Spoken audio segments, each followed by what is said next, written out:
안녕하십니까, 서기동 목사입니다. 오늘은 함께 시편 47편의 말씀을 살펴보도록 하겠습니다. 먼저 47편의 말씀을 제가 읽도록 하겠습니다. 너희 만민들아, 손바닥을 치고 즐거운 소리로 하나님께 외칠지어다. 지존하신 여호와는 두려우시고 온 땅의 큰 왕이 되심이로다. 여호와께서 만민을 우리에게, 나라들을 우리 발 아래에 복종하게 하시며 우리를 위하여 기업을 택하시나니 곧 사랑하신 야곱의 영화로다. 하나님께서 즐거운 함성 중에 올라가시며 여호와께서 나팔 소리 중에 올라가시도다. 찬송하라, 하나님을 찬송하라, 찬송하라, 우리 왕을 찬송하라. 하나님은 온 땅의 왕이심이라. 지혜의 시로 찬송할지어다. 하나님이 뭇백성을 다스리시며 하나님이 그의 거룩한 보좌에 앉으셨도다. 문나라의 고관들이 모임이여 아브라함의 하나님의 백성이 되도다. 세상의 모든 방패는 하나님의 것이며 그는 높임을 받으시리로다. 아멘. 오늘 이 시편 47편은 특별히 찬양시, 시온시 중에 또 하나이고요. 46편이 백성의 피난처 되시고 전쟁을 그치게 하시는 하나님의 행적에 초점을 맞추었다면, 오늘 47편은 온 세상의 왕이 되신 하나님을 온전히 높이고 찬양하는 데 집중하고 있다라고 이야기할 수 있습니다.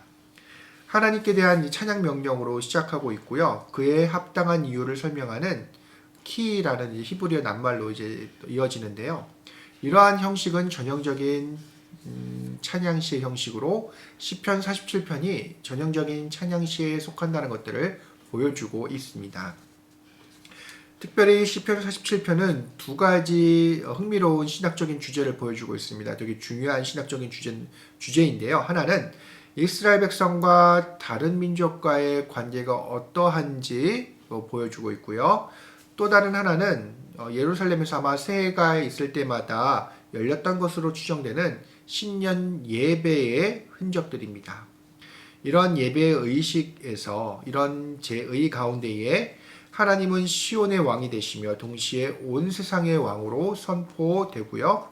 또한 이러한 시편의 주제는 크게 다시 한번 네 개의 단락으로 나누어서 살펴볼 수가 있습니다. 이 네 가지 연에서 드러나는 신학적인 주제는, 예루살렘의 왕이신 하나님은 시온의 왕이시고 세계의 왕으로서 백성의 삶의 터전인 시온의 평안함을 지키실 것이라는 것들을 선언하는 것이죠. 첫 번째 연은 1절과 2절로 지존하신 하나님에 대한 찬양 명령이고요. 두 번째 단락은 3절과 4절로 백성을 선택하신 하나님에 대한 찬양, 그리고 5절에서 7절은 세 번째 단락으로 온 땅의 왕이신 하나님을 찬양하고 있고요. 마지막으로 8절에서부터 9절까지는 거룩한 보좌에서 다스리시는 하나님께 대한 찬양이 이렇게 나타나고 있습니다. 먼저 첫 번째 단락입니다. 첫 번째 단락에서 시인은 온 백성을 향해 손바닥을 치고 하나님께 찬양하라, 그리고 즐거운 소리로 외치라라고 명령하고 있습니다. 찬양이라는 말은 직접적으로 서술되진 않지만, 찬양을 이러한 표현들로 이렇게 서술하는 것은 갖고 있는 모든 수단, 할 수 있는 모든 수단을 동원해서 하나님을 찬양해야 한다는 것들을 보여주고 있다라고 이해할 수가 있습니다. 1절에서 모든 만민들아라는 낱말은 복수인데요. 이스라엘만을 가리키는 단어가 아닙니다. 온 세계의 민족들을 의미합니다. 이들은 더 이상 하나님의 통치를 거부하는 이방 민족들이 아닙니다. 그렇기 때문에 이 47편에서는 민족들을 가리키는 세 가지 히브리어 표현들이 동시에 나타납니다. 만민들, 나라들, 백성들이죠. 하나님의 통치를 거부하는 민족은 더 이상 없음을 본문은 이렇게 선언하고 있습니다. 46편에서 무기를 들었던 그 이방 민족들의 손, 그들의 손은 이제 하나님께서 그것들을 부수심으로 이제 하나님의 통치를 기뻐하는 손으로 변화되었습니다. 온 백성이 기뻐하는 하나님은 지존하시고 두려우시고 온 세상의 큰 왕으로 본문은 선언하고 있습니다. 문장은 이유를 설명하는 히브리어 낱말 키로 이렇게 이어지고 있는데요.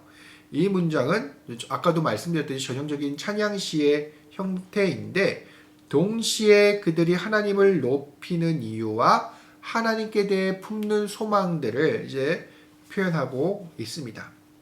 오직 하나님 한 분, 여호와 한 분만이 하나님이 되시고 세상에서 가장 강력한 유일한 왕이 되심과 그리고 하나님을 표현하는 세 가지죠. 주력, 지존하시고, 두렵우시고, 큰 왕이신.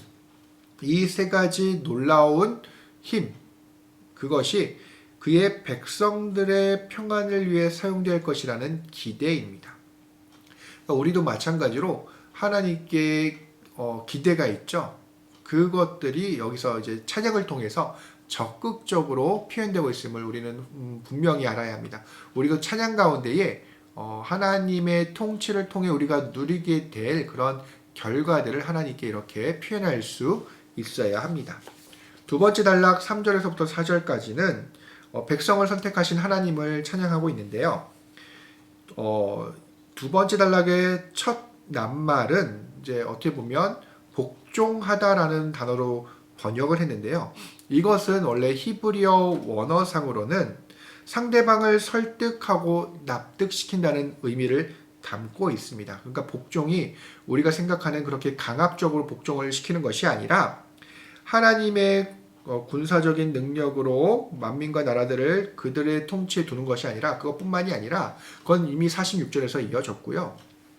47절에서는 어떻게 하는 겁니까?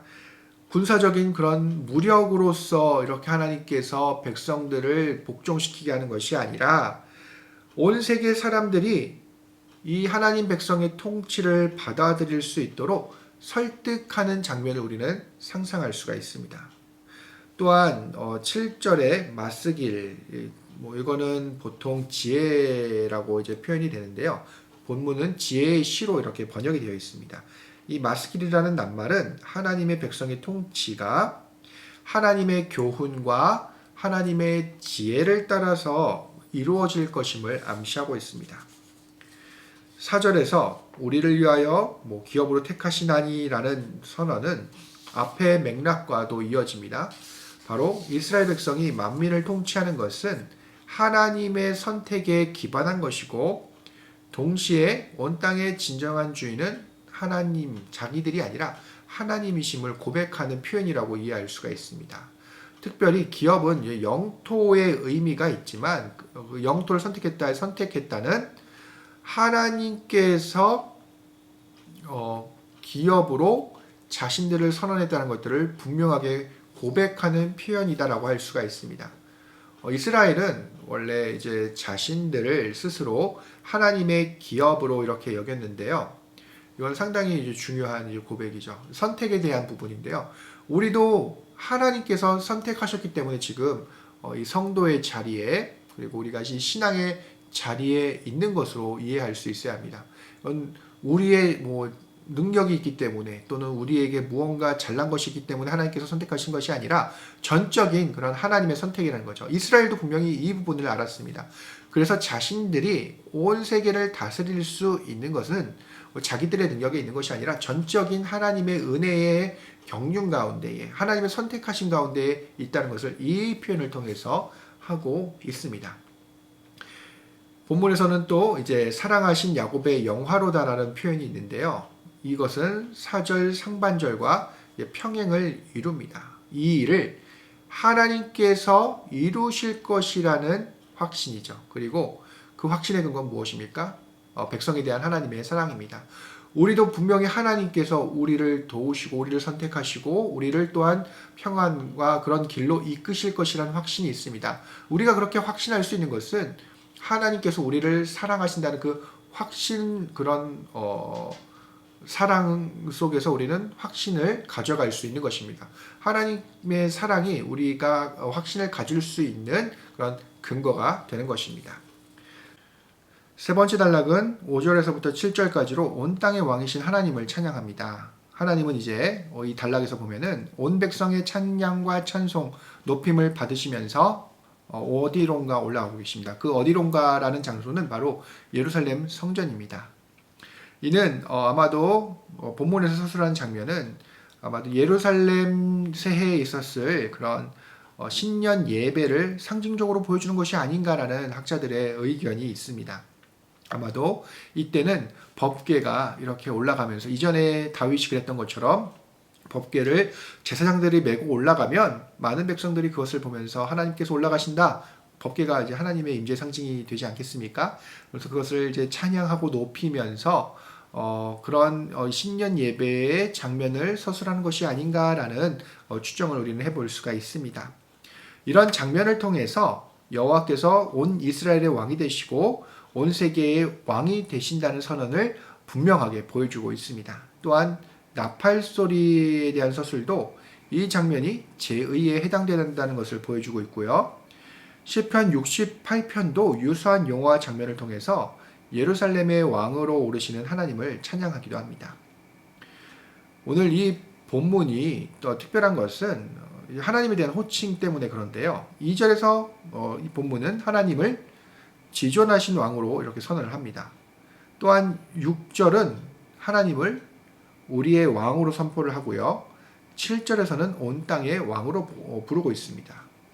이러한 하나님에 대한 일련의 호칭의 변화는 하나님이 이스라엘뿐만이 아니라 온 세계의 왕 되심을 선언하는 과정으로 이해될 수가 있습니다. 그러니까 지존하신 왕, 그리고 능력이 있으신 그 왕이 엄청난 능력을 소유하신 그 여호와께서 바로 우리의 왕이 되시고 궁극적으로는 온 세계의 왕이 된다라는 의미입니다. 후반절에서는 하나님을 지혜의 시로 찬양하라라고 명령을 하는데요. 지혜의 시는 히브리어로 마스킬을 번역한 것입니다. 마스킬은 그 어원상으로 봤을 때에 아마도 통찰력을 지니도록 만드는 교훈 또는 지혜의 노래, 성공을 기원하는 노래 또는 통찰력을 토대로 작곡된 시 등으로 이해할 수가 있습니다. 이 낱말도 찬양하는 공동체를 가르치거나 그 예배를 더욱 의미 있게 이끌기 위한 목적이 내재되어 있다라고 할 수가 있습니다. 그러니까 지금 우리가 살펴보고 있는 시편 47편도 어떻게 보면 그 백성들을 지혜롭게 하는 것, 그리고 궁극적으로는 그 지혜가 어디에 있다는 것이죠? 하나님을 찬양하는 것에 있다라는 것들을 보여주고 있다라고 우리는 이해할 수가 있습니다. 마지막으로 8절과 9절에서는 거룩한 보좌에서 다스리시는 하나님을 찬양하고 있습니다. 이 하나님은 이제 성전의 임재, 예루살렘 성전에 임재하고 계시고 온 세계의 민족들을 다스리시는 하나님으로 선포됩니다. 왕좌를 가리키는 단어, 그 키세는 법궤에 대한 은유적인 표현입니다. 보좌는 하나님의 왕권을 강조하는 표현이고요. 보좌를 이제 수식하는 이제 거룩하다라는 것은 하나님께서 그곳에 임재하고 계심을 상징합니다. 하나님의 거하심으로 그 장소와 사물과 사람이 거룩하게 된다는 것을 의미하기 때문입니다. 따라서 거룩한 보좌에 앉으셨다는 표현은 이 성전에 임재하시며 왕으로 다스리시는 하나님을 표현하는 것입니다. 9절은 이제 백성들의 고관들이 모일 것과 그들이 아브라함 하나님의 백성이 된다라고 선언을 합니다. 모든 백성의 고관들은 세상의 모든 방패로 불리는데요. 이 표현은 창세기 17장과도 연결이 됩니다. 하나님께서는 아브람에서 아브라함으로 사레에서 사라로 이름을 바꾸셨습니다. 그리고 하나님께서는 두 사람의 이름의 뜻과 같이 여러 민족의 아버지 그리고 어머니가 되게 하시겠다라고 약속하셨습니다. 9절은 아브라함과 사라에게 하셨던 하나님의 언약이 성취됨을 선언합니다. 이제 하나님의 약속의 말씀과 같이 하나님께서는 온 세상의 하나님이 되시고 온 세상의 민족에게 높임을 받으시게 됩니다. 이처럼 이 시편 47편은 46편과 좀 이제 비슷하지만 온전히 더 하나님을 그 세상의 왕이 되신 온 세상의 왕이 되신 하나님을 찬양하는 것에 이렇게 집중하고 있는 것들을 우리가 확인을 해볼 수가 있습니다. 그러니까 여기서는 하나님의 통치의 특징들을 우리가 확인을 해볼 수가 있는데요. 이제 하나님은 그 통치함에 있어서 그의 백성이 이제 다스리게 이렇게 권한을 주시게 됩니다. 그 표현들이 어디에 있습니까? 바로 3절에 나타납니다. 여호와께서 만민을 우리에게, 나라들을 우리 발 아래 복종하게 하신다라는 표현을 해서 우리는 그것들을 확인할 수 있는데요. 근데 여기서는 또 한 가지 중요한 사실 한 가지를 우리에게 알려줍니다. 그것은 바로 이 전쟁이 끝난 이후에, 하나님께서 치르실 그 전쟁이 끝난 이후에 이 세상을 하나님께서 다스리시지만 하나님은 그 평화롭게 다스리시는 그것들을 우리 하나님의 백성에게 이렇게 이양하십니다. 그러니까 하나님의 백성은 하나님께서 맡기신 이 세상을 다스릴 책임이 있다는 것입니다. 그리고 그 다스림은 강압적이거나 폭력적이거나 억압적인 것이 아니라는 것이죠. 바로 다스림받는 대상들이 하나님의 그런 따스한 사랑과 그런 마음을 느낄 수 있도록 통치해야 한다는 것입니다. 오늘 본문 3절에서도 원래는 복종한다는 의미가 강압적인 것이 아니라 설득하고 이해하도록 이끈다라는 그런 표현을 담고 있습니다. 그렇기 때문에 우리는 이 세상 속에서 살아갈 때에 세상의 많은 사람들이 하나님의 그런 따스한 성품들을 느낄 수 있도록 이 세상을 살아가야 한다는 것을 본문은 보여주고 있습니다.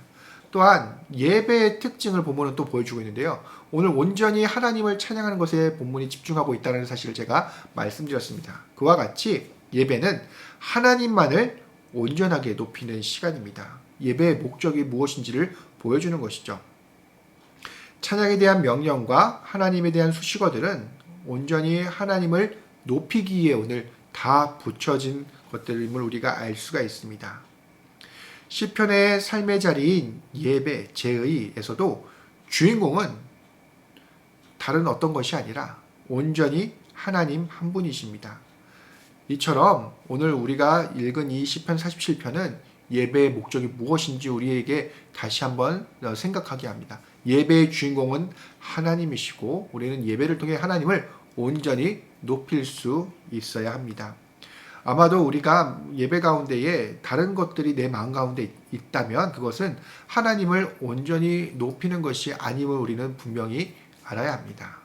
그런 의미에서 시편 47편은 우리의 하나님의 백성된 우리가 어떠한 성품을 가져야 하는지, 예배 가운데 우리가 어떠한 예배의 자세를 갖추어야 하는지 분명하게 보여주고 있다라고 할 수 있습니다.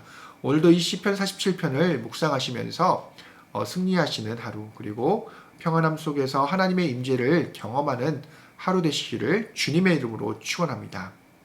감사합니다.